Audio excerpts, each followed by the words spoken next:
ขวาขามแม่น้ำเซสู่ฐานผสม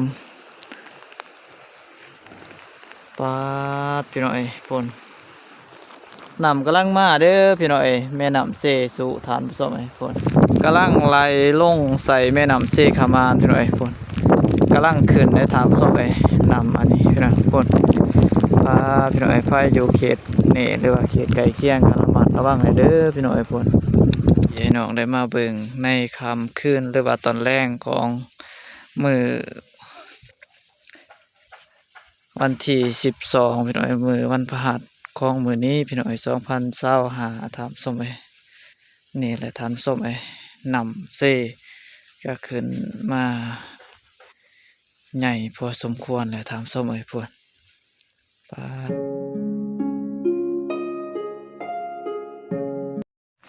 ขวาขามแม่น้ำเซสู่พี่น้อยขวาขามแม่น้ำเซสู่ฐานผสม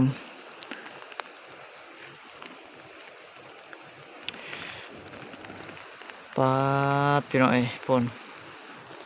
น้ำกำลังมาเด้อพี่น้อยแม่น้ำเซสู่ฐานผสมไอ้ฝนปาดพี่น้อยคนใหม่สั่งเป็นโคนพี่น้อยน้ำเซสู่ฐานผสมนี่กำลังไหลลงใส่แม่น้ำเซขามานพี่น้อยฝนกำลังขึ้นในฐานผสมไอ้น้ำอันนี้พี่น้อยฝนพี่น้อยไฟอยู่เขตนี่หรือว่าเขตใกล้เคียงกันระมัดระวังให้เด้อพี่น้อยฝนก้นใหม่เป็นโคนพี่น้อยไหลลงไปพี่น้อยพี่โล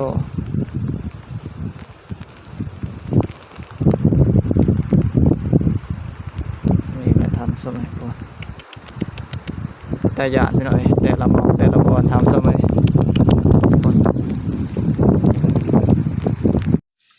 พี่น้อยมื้อนี้หน่อยบ่ละไตสิได้บ่ลงเบิ่งนำเซพี่น้อยว่าจะใหญ่ขึ้นซำใดฐานผสมเอ้ย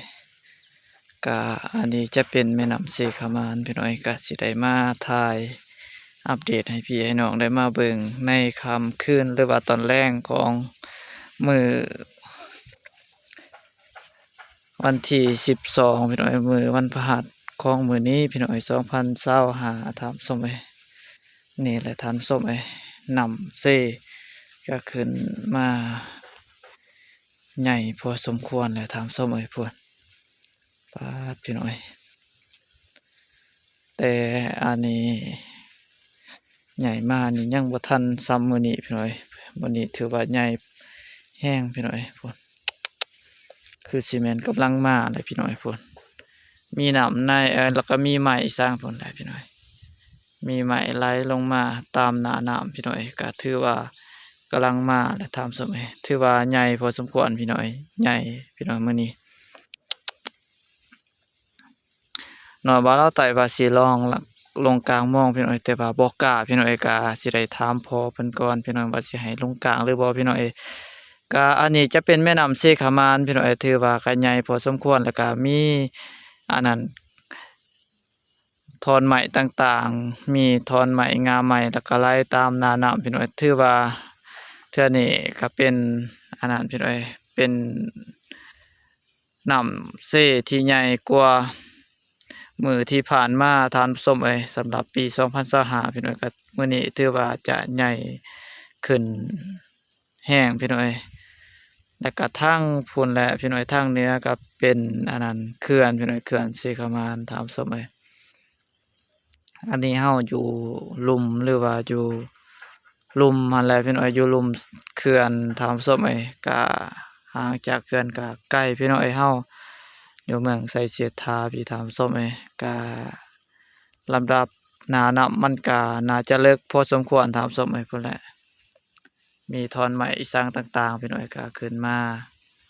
ไล่ตามหน้าน้ำถามส้มก็สำหรับอันนี้น้ำเซขามานก็ไหลแห้งดีอยู่ถามส้มก็บ่ฮู้ว่าน้ำเซกองมันจะลดลงแล้วหรือบ่พี่น้อยล่ะหรือว่าใหญ่ขึ้นซ้ำกันหรือบ่พี่น้อยก็มาเบิ่งน้ำเซขามานก็ใหญ่ขึ้นพอสมควรพี่น้อยแต่ว่ามันก็ไหลลงดีอยู่ถามส้มน่าจะบ่มีการ อันนั้นแบบว่าอังจากน้ำเสกองหรือบ่พี่น้อยก็บ่แน่ใจพี่น้อยก็ตามที่เห็นมันก็คือว่าไหลซ้ำปกติแหละถามส้มเอ้ยไหลลงมาซ้ำปกติมันก็บ่ได้ว่าคอยไหลมันก็ไหลไวสมควรตามส้มเอ้ยซ้ำปกติซ้ำที่ผ่านมาพี่น้อยซ้ำน้ำตอนยังน้อยมันน้อยพี่น้อยอันนี้ก็น้ำใหญ่พี่น้อยก็ไหลมาก็ซ้ำปกติซ้ำที่เห็นผ่านมาพี่น้อยเพราะว่าหน่อยบ่าวลาวใต้ก็เคยอันนี้ มาเบิ่งคู่มืออะไรพี่น้อยมากลางมอง แต่ละคำพี่น้อยก็ถือว่าไหลมาปกติตามส้มเอ้ยแต่ว่าบ่แน่ใจว่ามันจะอังแม่น้ำเสกองอีกต่อไปหรือบ่พี่น้อยพี่น้องก็ประมาณนี้พี่น้อยก็มาอัปเดตแม่น้ำเสกองแม่น้ำแม่น้ำเสขามานพี่น้อยก็ประมาณนี้ตามส้มเอ้ยก็อยู่เขตบ้านน้อยบ้านลาวใต้อาศัยอยู่พี่น้อยก็ประมาณนี้แม่น้ำเสขามานพี่น้อยพี่น้อยก็สิได้เดินทางกลับตามส้มเอ้ยนี่แหละพี่น้อยก็มีหมู่บ้านอันนี้ก็ติดกับแขมแม่น้ำเสขามานพี่น้อยบ้านสมโคตรพี่น้อยก็อยู่ติดกับแม่น้ำเสขามานคือกันพี่น้อยเรียบตามแขมแม่น้ำเสท่านผู้ชมเอ้ยก็มีหลากหลายหมู่บ้านพี่น้อยที่เรียบละแคมแม่น้ำเสขามานพี่น้อยอยู่เขตเมืองไสเสียดทาท่านผู้ชมเอ้ยนี่ท่านผู้ชมอันนี้จะเป็นบรรยากาศยามค่ำพี่น้อยอยู่เขตบ้านน้อยบ้านลาวใต้อาศัยอยู่พี่น้อยกะบ้านสมโคตรพี่น้อยซึ่งติดกับแคมแม่น้ำเสขามานพี่น้อยกะมีบางโคบางครัวบางหลังคาเรือนเขาเจ้าก็ยังบ่ได้อาศัยอยู่พี่น้อยกะมีบางบางครัวเขาเจ้าก็อยู่ไร่อยู่นาตามส้มเอ้ยพี่อะไรพี่น้อยกะเขตนี้กะ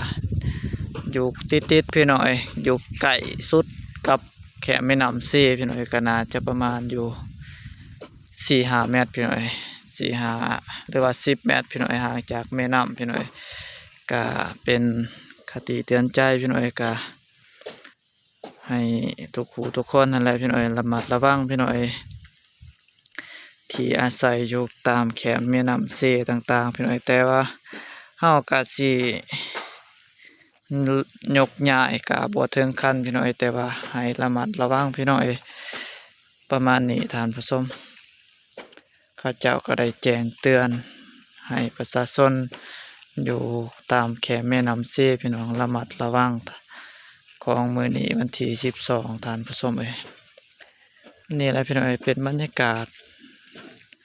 อยู่เขตบ้านหนองขอกนาพี่น้อยก็สิว่าในเมืองก็บ่แม่นพี่น้อยก็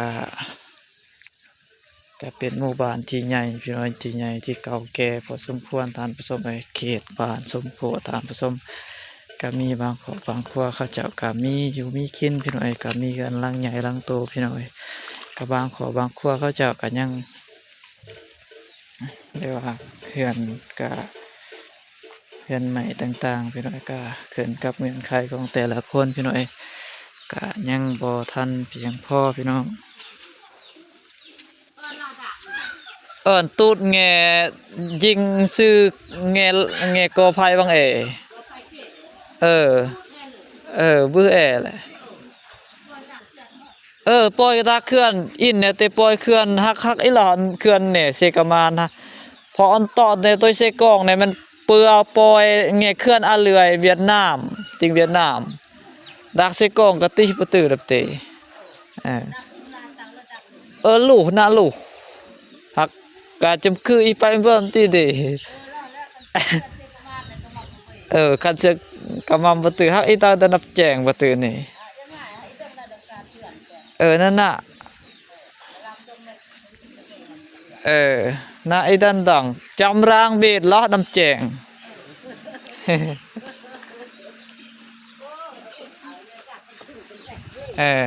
ว่าและพี่น้อยกะอันนี้จะเป็นเฮือนครัวของแม่ป้าลุงพี่น้อยทางนี้พี่น้อยเพิ่นเฮ็ดเพลเลยเฮือนครัวเลยว่าเฮือนอยู่เฮือนอาศัยพี่น้อยพี่